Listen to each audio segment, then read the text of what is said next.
One thing that always kind of confused me is open enrollment. And in discussions with you, I've discovered that there are two kinds of open enrollment for individuals in Obamacare.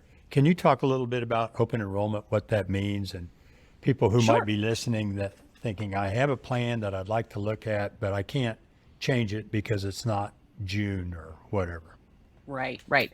So we, I think, tend to think of open enrollment as commercials you see on TV, right? It's open Right. enrollment time. Make your plan changes now, whether that be for Obamacare or it be for Medicare.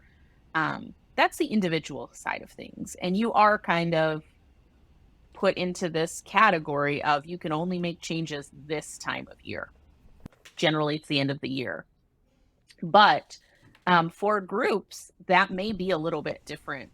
You generally will see open enrollment happen one time every 12 months, and it's generally every 12 months from when the plan was first set up. So if I have a group that starts February 1, their open enrollment is in January, it's going to be in January next year for February 1.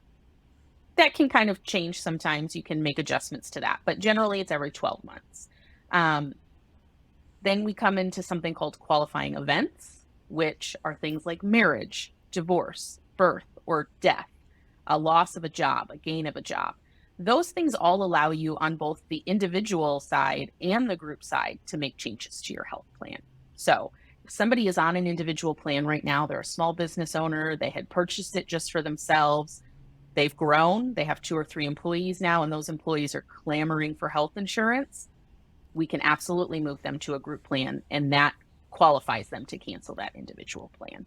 But on the group side, you said that they'll typically go January to January, but they don't have to.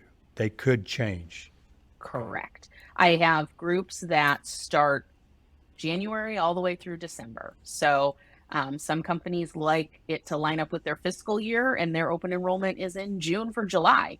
Other companies just, brought on a bunch of employees in October and they set up benefits for November 1. So that is not going to be consistent across the group market. You'll see some trends, fiscal year, calendar year, for example. But if somebody had a group and were being poorly served by their advisor and wanted to change, they could do that. Yep. Is that correct? Oh, absolutely. It's not even really open enrollment. It's just like you have the option as a group, you don't as a person. That's a little bit different. Open enrollment is going to be the time that you can make changes, and generally when your renewal comes out, right? So Okay. in the insurance world, that usually means your price is increasing. That happens one time a year. There is something separate called an agent of record, and that is the person that is helping handle your benefits. That's your advisor. You can change that at any time. That does not coincide with your open enrollment at all. A lot of people do change it. I think maybe because they don't know that they can. They do change it at open enrollment, but you can change that at any time. Two separate things that we're talking about there, though.